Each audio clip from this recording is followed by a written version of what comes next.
Tom Hazard here from Podetize, Feed Your Brand. This is our weekly coaching call, and I have a special guest. This is one of our coaching crasher episodes that we do periodically. And I have Melanie Gorman here, who is an SEO expert from Crownsville Media, which is in Maryland, I believe, if I remember right. And so we're going to record an exciting episode, and I'm sorry we're a little late for you regular listeners. I'm not recording the podcast quite yet. I'll start that in a moment. But that was all on me, quite honestly. I was just, it was a mistake. I was late to my own session. And Tracy's not here today. I'm doing this with Melanie alone, and I kind of geek out on what we're going to talk about anyway. So I think it's a little more fun for me, maybe, than Tracy anyway. um, all right, let's see. You don't have any questions before we get started, do you, Melanie? No. No, you're good. All right. Hey everyone, welcome to Feed Your Brand. I'm Tom Hazard, your host for today on Feed Your Brand, and I've got a very special guest. You know, on Feed Your Brand, we don't often have guests. Usually it's just me and Tracy talking with you about a tip, technique, a tactic, something in the podcasting world. And if you've listened to us at all, websites are very important to us. Podcast websites and SEO is something we talk about a lot. We have always believed that a website is a part of your digital platform. And if you're going to have a podcast, you need a website and you need to make sure it's the best it can be. So I've brought a special guest here today. Her name's Melanie Gorman of Crownsville Media, our go-to SEO expert here at Podetize. And I'm pleased to have her. Thank you so much for being here, Melanie. Thanks, Tom. It's really nice to be here with you. Wonderful. Well, okay. Fair warning to all you listeners. I geek out on this stuff, and I'm going to try not to go down too many technical rabbit holes here, but this is really important. And we've been reminded recently not only how important it is with not only our own websites here in our company, but with some client websites. And we've brought Melanie in to help consult and, help some of our clients achieve what they need to with their website or fix some problems that were holding their website back. And I think that's the thing that I would like to discuss with you first, Melanie, and ask you to, if you can try to put it in some plain language that everybody can digest. But I don't think people really understand what SEO really means Mhm. about their website. And maybe I'll just let you kind of introduce maybe the subject, and then I may ask a follow-up question. But how can you help people understand sort of what it is and how important it is? Sure. That's the best fundamental question to ask. So, SEO is how the world looks for whatever you're selling. So, whatever you're pitching, whatever you have that you want people to consume, whether it's content, it could be audio content, it could be visual content, it could be articles. None of it all applies to the same. But SEO is really how strangers look for you. And in most of our businesses, we have referral traffic that comes from people that know us or warmer leads. SEO is really about getting those people who need what you're putting out there on the internet and have never heard of your brand. They don't know what you do. They just know they have a problem and they need someone to help solve it. And they're going to go to the internet thinking like a consumer, not like you, not like your business or Podetize or like Crownsville Media. They're thinking like, hey, I'm totally like, I need to understand like, what do I do to get my kid to stop crying? Or how do I get my kid to eat vegetables? Or how do I start a podcast? Right. So way, way, way before anyone understands the value of Podetize, they understand what they want, which is to start a podcast. So SEO is how you connect those two. And your website, every single page on your website is looked at by Google like it's its own website. So what people often do is they write their 7, 12 landing pages and they talk about who they are and the services they sell and how to contact them, but they're not really thinking from the perspective of the consumer because consumers are never as educated as we are. They don't know all the ins and outs because if they did, they wouldn't need us, right? So the reason that it's really important to write in the language of your customer is that customers don't, they think a specific way. And you can align that thinking up with keywords, and those keywords give consumers the ability to find you quickly and easily. And then you can lead them down the funnel and get them into your marketing so that they go from a cold lead to a warm lead, and you can convert them to whatever it is that you want them to do. But SEO is always the same. It doesn't matter if it's a plumber or a therapist or a podcast, all of it operates and functions the same way. You have to think like the consumer, you have to write for the consumer with their pain points in mind. But you really want to validate that there's any search for what you're writing about to begin with. Otherwise, you're just wasting your time. And this is one of the most common pieces of feedback I give to people. They'll read an article and they'll think this is brilliant, it's great, it's well researched, it's great. And I'll say, nobody looks for that. Right. And that's so devastating. You know, you do a series of podcasts or you write a series of articles and you're like, man, this is going to be great. It's going to sell my whatever widget I got. And it doesn't, because the world doesn't look for it the way you think that they do. So you use tools within SEO to be able to validate. So it's research, it's no one's opinion, right? It's the facts. 300 people look it up this way, 1,000 people look it up this way. This is the competition. This is your easy way in. So SEO is one of those things that you can really do anytime, but it's always a project. It's not an instant fix. Anyone that says, oh, I'm going to do SEO so I can, fill the room at this event I'm doing next week, like, you need to advertise, right? Don't do SEO, right? But when you do SEO and you really change your marketing so you're thinking like the consumer, all of a sudden all kinds of doors open to you that you may never have really even thought about before. That makes sense? It does make sense. Yeah. My goodness, so many things in my mind right now that I was thinking about as you're saying that I want to discuss. Where to begin? All right, I'll save a couple of things for later because a little deeper and more specific about podcasting. But let me start here.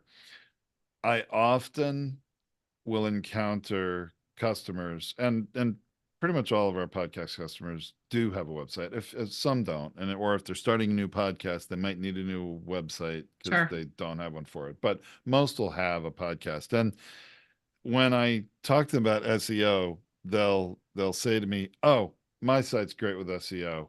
When you type in my domain name, my site comes up right away." And I'm like, Mm, "Okay, that's supposed to happen." And yes. I think that's like the most basic thing. That really doesn't matter. And I'm curious if you agree with that, because if they know your domain name, first of all, why are they Googling it? That, and you've already won the battle. They know who you are. I care more about people that have no idea who I Yeah. am Yeah. to find me. Is that Well, right? there's a couple of things. Number one, as a website owner, you've probably Googled yourself before, right? So there's a cookie, and so you're going to see yourself, right? So when you visited a website, because of how Google works, you'll see that same website more often if you Google it a second time. If you really want to know how your website's doing, don't look up crownsvillemedia.com. Look up Crownsville space media, right? Because then you're getting a more pure search and you'll understand, like, okay, so, and that's especially true if there's common words, like media is a really common word, right? So if there's that kind of language in there, then you should show up, right? And you should be the number one result. Where that gets tricky is if you have either something that's really branded, like Podetize is a really branded name, right? So, and Apple is a really diluted name, right? So Apple, there's, I don't know how many hundreds of varieties of apples out there, right? And there's the brand. So you have to think about where and what people have to know about you to be able to discover you. So if you have a really highly branded name, then you're going to need to do SEO around the pain points your clients have before your brand name becomes anything. So you can't really rely on that. And if someone says, "Oh, well, my brand shows up every time I Google it," that is not an indication of popularity. In the same way, if you're looking at Google search and it says, "Here's the results at the top," that's not a popularity number either. Do you know what I mean? Like it'll say like 75 million blah, blah, blah, blah results. That's just the number of things you're competing with, right? That's the number Yes. of things indicated. That has nothing to do with how many people naturally look that up. And people get that mistaken all the time. So you should show up when you Google your name. You should have control, ideally, of everything on the first page of search from your brand. Because as an SEO project, you can own your brand name, the pages underneath it that show, so that unpacked version of your site. You should see Facebook and LinkedIn, right? You should see things you actually control. And if you don't, then there's stuff you need to do to either push down your competitors, right? Or to own your brand stronger in search. So, but just seeing your name when you Google yourself, that is supposed to happen. You're totally right about that.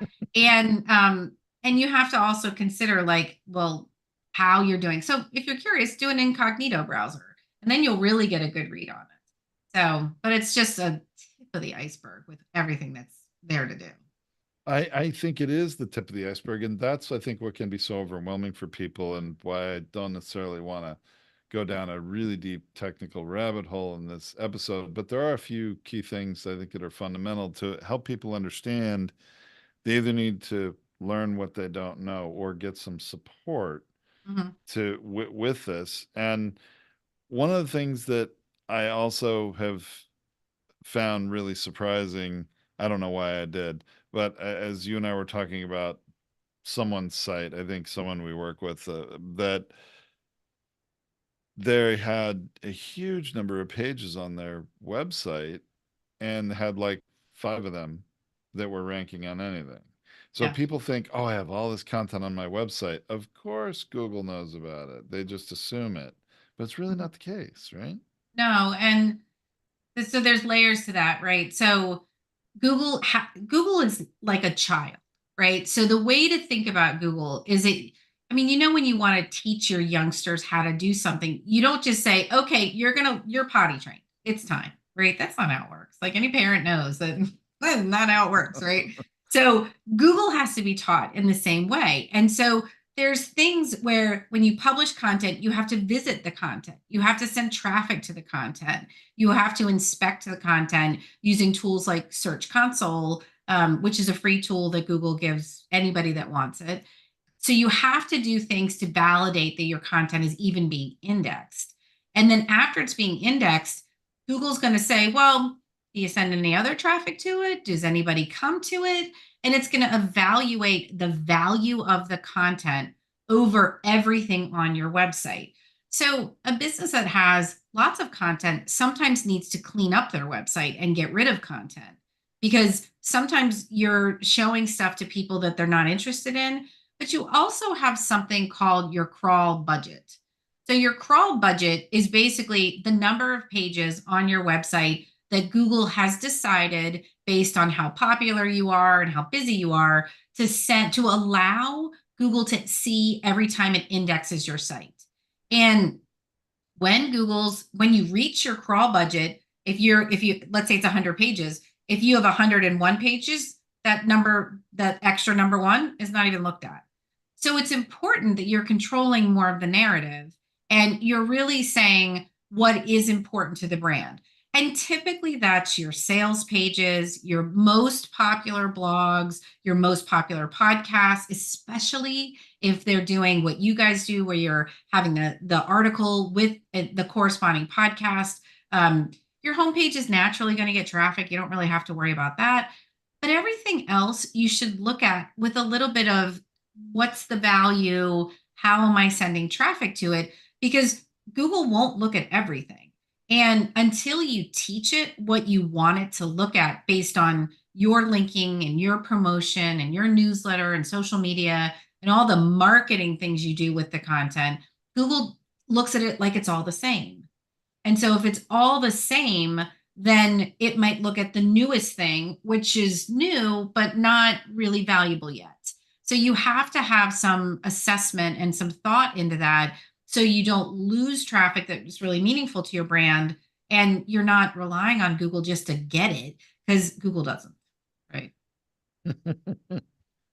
Wow, so much good stuff there. All right, let's shift to blog content Yeah. in particular, um, because well, we've always believed, really, because we've had, I guess I would say, indicators, Mm-hmm. evidence along the way that creating a comprehensive blog post for every podcast episode, if you do it a certain way, or there probably are, lots of ways to do it, but there are probably good and then better ways to do it, Mm-hmm. is an important, good thing to do. And I'll just give you one of the indicators. I probably shared it with you before, but we had this experience in May of 2018, which is Mm-hmm. almost, goodness, 6 years ago, is it? Minute. It's been a minute. Been a while. And Feed Your Brand was a podcast back then. Podetize.com existed. And we published an episode like we normally do that had its blog post. They both published, you probably like 3 a.m. And by 11 a.m., I had a very unhappy phone call from the CEO of another company who had, I don't actually believe, listened to my podcast. I believe actually his assistant had a Google alert set, and Mm-hmm. that, Mm-hmm. because if he'd actually listened to the podcast, he probably wouldn't have been so upset at me, because he Mm-hmm. would have heard what I said rather than somebody just tell him. But um this was like, wow, how did this person find out about this episode? And I don't need to go into why he was upset, and I ended up talking to him and he was fine. But how did he find it so fast? I mean, this podcast hadn't even been live in the universe for 12 hours. Mm-hmm. And when we checked, we actually found this blog post in all of 12 hours had ranked on three pretty good search terms on the Mm-hmm. very first page of Google search. And one of them to this day, I mean, I don't really test all of them, but one of them to this day still works. If you, and you all can try this out there, watching this live, or if you're listening to the podcast later, go to Google and search on worst podcast websites. Because we did this episode that was talking about the best and worst podcast websites. Oh, and actually, that reminds me of another good thing. I'm gonna come back to about the title. Yeah. Want to talk about that in a minute, because there's a good lesson there for podcasters. Um, but you search that on Google, and the very first search result at the top of the first page of Google is the blog post for that episode of Feed Your Mm-hmm. Brand. Now you'll notice, any of you, current listeners, you'll notice, wow, that's a very different podcast logo. Yeah, we've changed it like 3 times since then in the years. And even the blog is a little bit older format than our current format. But Yeah. the value is still there 6 years later. Mm-hmm. So that's the kind of power I want. Can you maybe help share a little bit about that value? I mean, I refer to it with people who don't know as building equity in Yeah. your That's a good website one. of Good one. rankings, and it results in traffic. Yeah. I mean, so first, everyone has to know that your blog content can live out there online for a long time. I do regular audits with people's websites, and I'll find an article that's 10 years old and it's still number one. And Google has a scoring system that's called their EAT score. So expertise, experience, authority, and trustworthiness. And it's amongst all of the different algorithm pieces that they have. But when you write a really good authoritative blog post that's researched and backed by you as the expert or the business as the expert, Google gives higher value to it. when you write multiple articles about a topic, not repeating yourself, but you start to cover the topic in different ways, Google starts to see that you have more content about a particular area, and it will see that as you demonstrating authority, and it'll give you more traffic. So there's strategies around blogging where you can like double and triple down on your main core areas. And that's after you've validated the keyword value and you know that people are really looking for it. But then you can write really great articles that teach the world something. So when you do that, Google says this is great content. Whenever you do an SEO project, you have to remember who Google's client is, right? Google's client is me and you at 3 o'clock in the morning going, I took Advil 2 hours ago. Can I take Tylenol now? Right? I mean, that's search. When we do it, we want to know, yes, you're fine. Nope, you're going to the hospital. Right? So it has to be right. And if you give great advice and you build your brand and it's backed up by a website that is, all the things websites need to be so that Google sees them as an authority, that content can live online for 10 years easily. So, and you have to watch your traffic, like you have to watch your competition. I have one client who is a therapist in Washington, D.C. She's been a client of mine for 10 years, let's say, right? And in 2018, she wrote a book called Hack Your Anxiety. She is like, published and well-known and therapy, all this stuff about anxiety. And she has one article about teenage anxiety that bobbles from position 1 to position 6. We'll see it drop. I'm like, oh, Alicia, it's dropping. She's like, well, let's judge it up. And I'll give her the advice on what to do. And then we get it back to the top. We just literally did this 2 weeks ago.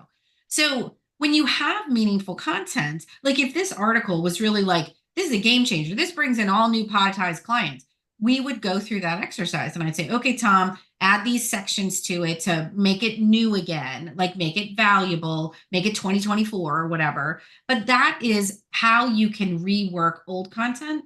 And you want to know what pieces really make a difference to your brand.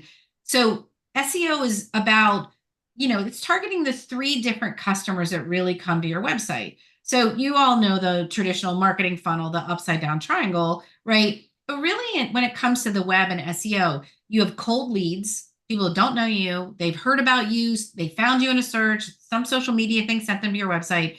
They need to be educated, right? They need to be wooed. They need to be, they need to be like, you got the answers, right? You got those guys. Then you've got warm leads. So they're your referrals, right? They're the people that they know they want a podcast. They've thought about it a long time, right? Oh, is this the year? What's the investment? How much does it cost? They're asking different buying questions and you need content for them, right? All of this can be in the blog, right? None of this has to be a landing page because you can answer the various questions in blogs that allow the reader to not be forced into a sale before they're ready. That's the value of a blog, right? So you have all this stuff. So for cold leads and warm leads, and then your hot leads, right? And your current customers, they're the people that check out your landing pages. So my background is I'm a trained mental health therapist, right? I started this whole gig. You don't know this about me yet. I have a master's in counseling psych. Like I started that direction, right? So I'm fascinated by the psychology of search. Like, why do they look at it this way over that way? Where is the data or the psychographic information where someone says, I'm ready now? Because all of us sell things when people go, this, whatever this is intolerable, right? And so when you reach an intolerable moment and I reach a moment like that are very different based on our life experience. And you cannot predict that. All you can do is anticipate it.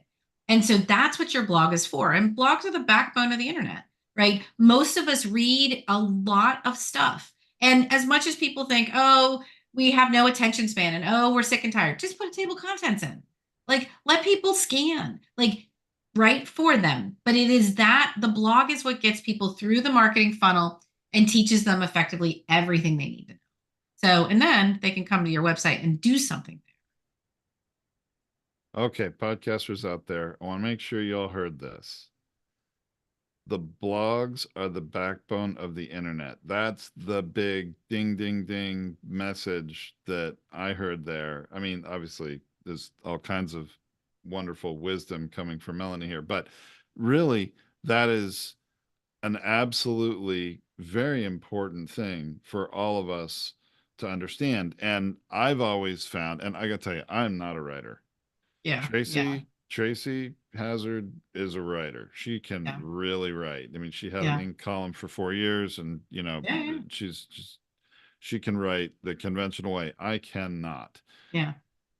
It is, regardless of whether you're a writer or not, though, is much easier to speak your way to a blog Heck yeah. than it is to agonize over writing it and getting it perfect. And this is, not really meant to be a shameless plug here, but I mean, this is really the foundation of Podetize. And part of why we started this business is to speak your way to content that markets and grows your brand, whether that's only about the podcast or it's about the business that also has a podcast. It's just a vehicle to create that content. And there's everything in between. Right. Podcasters, those of you out there that are not using your audio content to create blogs, and you know what? I meet with 6 or 8 of you every day. I Mm-hmm. can't tell you how many podcasters come to me and they've got 150 episodes. Just had somebody yesterday, 188 episodes. Look at their website. Beautiful looking website. It's got all a half of a dozen pages and these little short summary posts. Everybody says, "Oh, I have show notes." Okay, you do. I see it. Mm-hmm. You may have 180 little pages of a paragraph or two and some links and a track player. And I got news for you. You're not setting the world on fire for SEO with that Not kind at of all. content. It's just not enough material nor the quality of content needed to get Google's attention. Right. You would agree with that, wouldn't you, Melanie? Oh, 100%. I had this conversation yesterday with a client. They podcast and then they do an IG live streaming immediately after with the guest, right? So they interview someone, they do that. And they have a basic paragraph, let's say 4 sentences introducing what they're doing. They have the title, the introduction, and that's the sell to get people to listen to it when it's happening. And then afterwards, they have a transcript, but it's buried. It's not even, I mean, and the transcript is the easy thing, right? Because if Right. you set your podcast up properly, then you know the SEO to talk about in the podcast. And that gives you the opportunity to be organic and natural, but you have some sense that the world is looking for this topic in this way, right? And so you can still speak your way to your blog, but you can do it in a way where you're more connected to what the world's really looking for, as opposed to what you happen to feel like talking about. And with that client yesterday, it was pretty funny, ironic, I'll say, even. She said, "Well, this is what I want to talk about." And I was like, that's the problem, right? Like, if we want listeners and an audience, we have to talk to people in a way that they're going to say, tell me more, right? And that's the goal. If you get anything out of it, it's like whatever you do, you want people to say, tell me more, because tell me more is the next step. And sales is all about micro steps. Like none of us sell anything instantly. All of us have, there's a roadmap that happens. So I totally agree with you. Like, the show notes must be developed in a way that allow not just the audience to get it, but for Google to understand it too, right? Because that's the other piece. Right. Yeah. And I've read other articles and things that Google actually values the plain spoken language rather than when we think and type and we Yeah. sort of are writing it in a sanitized way. They Yeah. Yeah. like Yeah. the that they've been able to tell, I think since 2009, if I remember right, text that came from human speech versus otherwise. Maybe even before that, but that's the earliest that I knew about it. Yeah. Yeah. Yeah. Well, so I'd like to just cover a couple more things here. You, uh, we've also talked about, you know, like one customer that actually was, you know, creating what we call the verbal SEO blogs from their podcasts that were really driving the majority of traffic to their website. And they were paying another agency to write other blogs. Mm-hmm. And you had a pretty interesting discovery there, didn't you? That those other blogs just weren't They weren't doing anything. performing. Yeah. Yeah, they weren't performing. And part of it was around the strategy. So, when you really make a commitment to write blogs, you want to understand how to lay the content out on the page so that it's telling a story to Google in a repetitive but not robotic way, right? And so Google reads your content in a particular way. So where you and I would sit down and we'd read the title and then the introduction, and then we kind of scan, or usually people scan and then commit, right? So is this worth it? Okay, yes, I'll commit to reading it, right? So those heading tags are what we scan, and then the paragraph. Google actually reads your website URL, page title, meta description, which are behind the scenes, right? And those are for anyone that doesn't know, like when you do a Google search, the blue link that you see in a search page, that's your page title. And Google will assume it or figure it out themselves if you don't declare it. So when you're doing SEO and you know the keywords, then you're carrying that keyword through all of that. So URL, page title, meta description, heading tags, then the body copy. So with that particular client, when we audited the articles that they were having written, it was ostensibly they were written on the page fine, but they didn't have a strategy. So what I always tell people is you have to know your niche. And some people are resistant to niching or niching down. Some people think I'm a generalist. I talk about everything that a leader needs to know, right? Or, and maybe you have to, but usually there's 4 or 5 main buckets of or categories of content that you really are an expert in. And I challenge everybody to own those. And then don't go a mile wide and a teaspoon deep, go a mile deep and a teaspoon wide.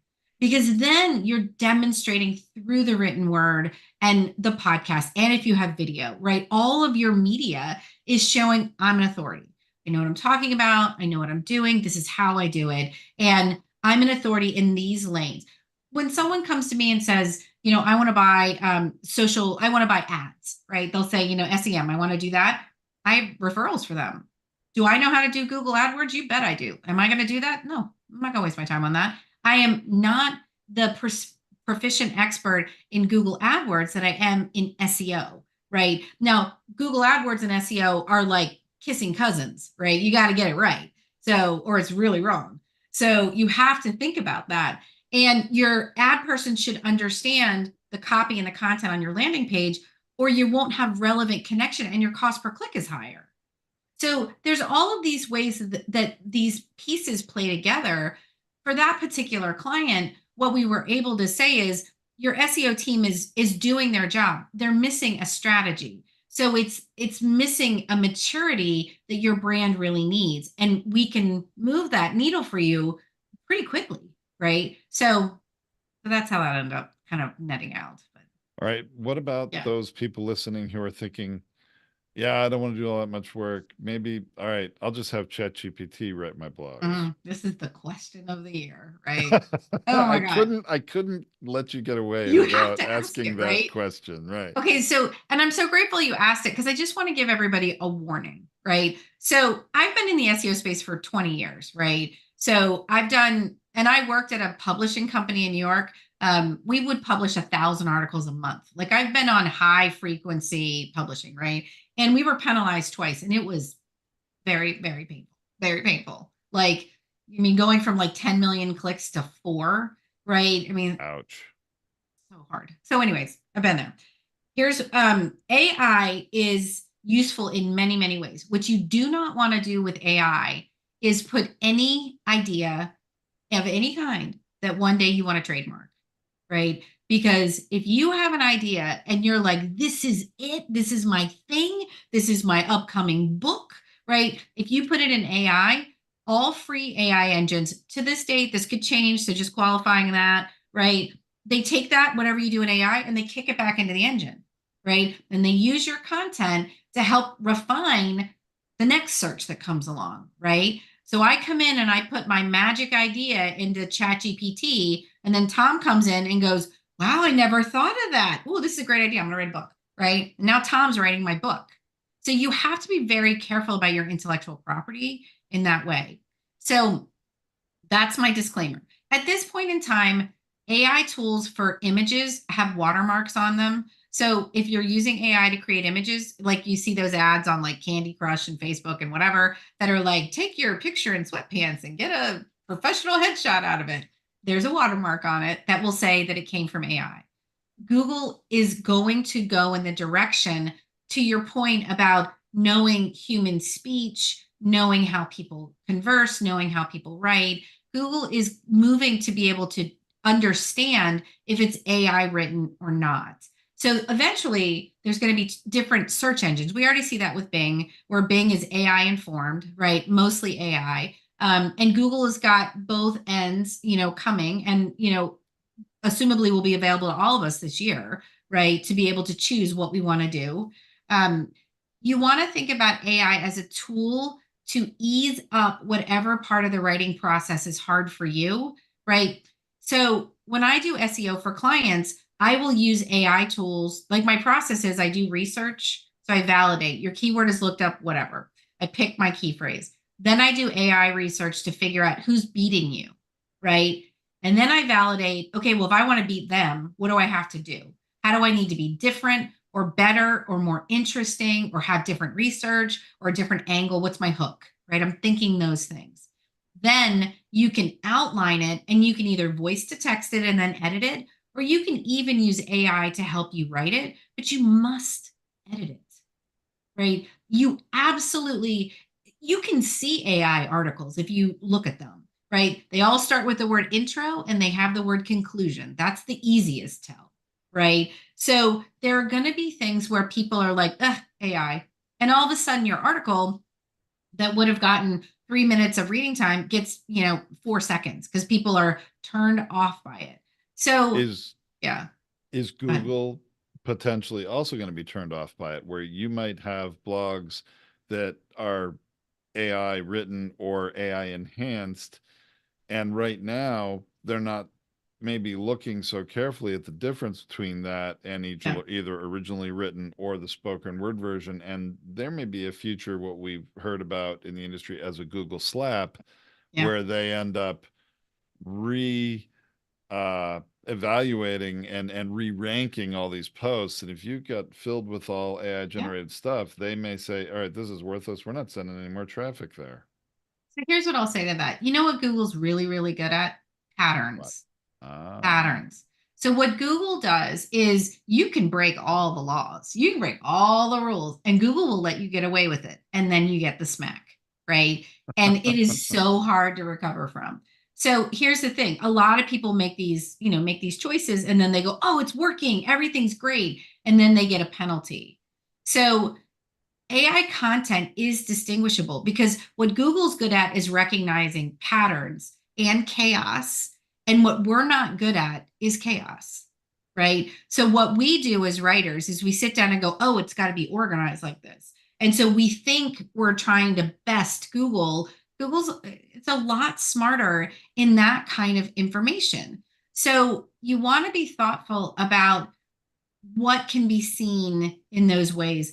And what I tell my clients is figure out what your hardest pathway with writing is. Is it the blank page? Is it the editing? Is it the idea generation? Is it what is the thing that confounds you? And find the tool that will help you with that. Right. And when you do that, then you can say, what's the safest AI tool to speed this up? Now, I've experimented with a lot with AI. I'll tell you that I have a couple of articles on my website that I'm doing a case study on. I wrote them in AI, right? And I edited them 100%. So I wrote the whole thing. I outlined them, I wrote them, I edited every word. I don't think there was one sentence remaining in any of these articles, and all of them are outperforming the content I've written myself, right? wow. So Yeah. better traffic and better time on page. So I'm thinking about that. And I'm thinking about, what was my problem? I think my problem was the pattern, right? And what I mean by the pattern was the problem was my daughter's asking. The pattern was I'm trying to figure out how do I have a logical flow without getting sidetracked. You ever write and you're like, oh, squirrel, I got to remember to tell you about that, Of right? course. Yes. That's the big difference in my writing is that all the tangents are not there, right? So that's the thing that's different for me. So I'll keep watching it and I'll let you know, right? I mean, I have like 48, 49 articles. I only have 4 or 5 that are written by AI in the way I just described. And it wouldn't surprise me if in a year they tank, right? So I might get a year of great traffic out of it and they tank, but it's only 4 or 5 out of 50, Yeah, right? you So the haven't gone ratios matter. too Yeah. deep down it that you're going to be Yeah. in trouble. Yeah. Yep. Well, very interesting. Okay.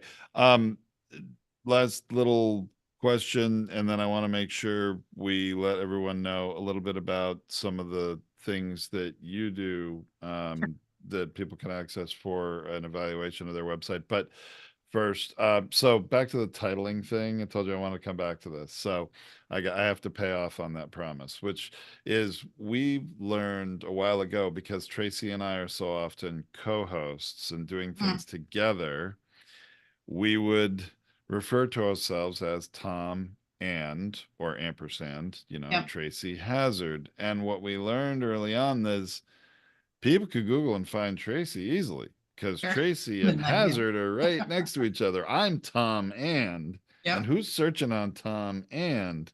So just a little tip on the importance of titling if you really want to make sure or you're doing things referring to each other. And this is even more true in the podcast search engines within the Sure. listening apps, folks, because they're not as good of search engines.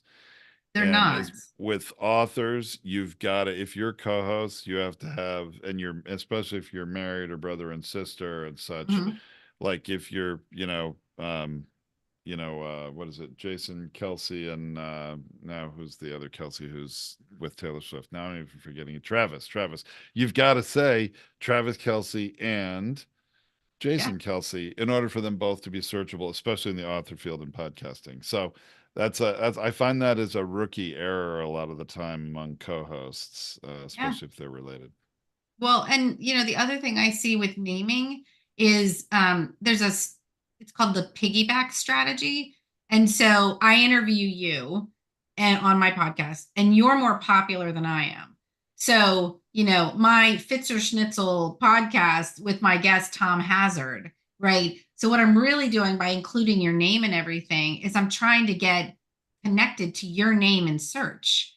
And Oh, the that goal, works. it really works, Yeah. right? It really works. So, but you have to recognize there can be a tipping point, especially if you're starting to grow, right? So you want to be thoughtful about, okay, so how am I growing with popularity? And you want to be careful to not have your brand just be about your guests. So you need to think about like the SEO for brands that have this piggyback strategy going on. What's really important is to double down on what is your expertise and authority scores about you, not just your guests. Because otherwise you're like Barbara Walters, right? You just, I'm Barbara Walters and I interviewed Tom and I interviewed Melanie and I interviewed this person, right? And I'm a professional interviewer. And that may not be your brand at all. That makes sense? It does. Yeah. It does. That's great. I love how you took what I was talking about, which I thought was really simple, and took it further. That's fantastic. So, listeners, I want y'all to know we're going to have all the contact information for Melanie, as usual, in the blog post for this episode on podcastersunited.org. But also, Melanie, I just want people to understand you have some rather inexpensive things you do to, like evaluate a Value. website. Yeah. If people that I don't have any idea what if my website is in good shape or not, how Yep. do I find out? You do have some ways you can do that, and it's relatively, easy, isn't that right? Yeah, yeah, yeah. People can schedule a consultation with me. And my team and I will review your website and we'll look at it through the lens of the tools that we have. And that will allow us to tell you what's working, what's not, what's broken, what direction you're going in, how many keywords you rank for. And a lot of surprises can be found there. And it can be anything from, holy cow, I rank for so much, I had no idea, to my brand is crisscrossed, right? So, and I think in the chat is the link to my Calendly, and people can schedule with me, and I'll spend some time. We'll do the audit, and we'll spend some time with you going over, what we discover, and that's yours, right? So if you want to go out in the world and shop around for someone to help you with SEO, that's great. And if you want to work with us, that's great too. But I think it's important for people to have the knowledge to be able to know, because none of this is, I mean, you can see in your Google Analytics how much traffic you're getting, but it's not giving you a full picture of what people are searching for and how they're being connected to your brand. So it doesn't really give you a lot of direction on how to grow and how to grow the fastest. So happy to do that for everybody, anybody that needs it. That's something we schedule with people all the time. Wonderful. Well, thank you so much. You're Hey, welcome. listeners, I hope you've enjoyed this as much as I have. I could go on for hours, but it would be a very technical, even more geeky show than this has already been. But I very much appreciate you and your time and coming on and sharing it with our listeners. So thank you so much. Absolutely. Yeah, thanks for having me. All right, everyone out there on social media, if you were a Powdetize customer, now you'd be with us on Zoom and could ask some questions for Q&A. So remember that, and we hope you will come and do that at some point. Until next week, we'll see you for another great episode. Tracy and I will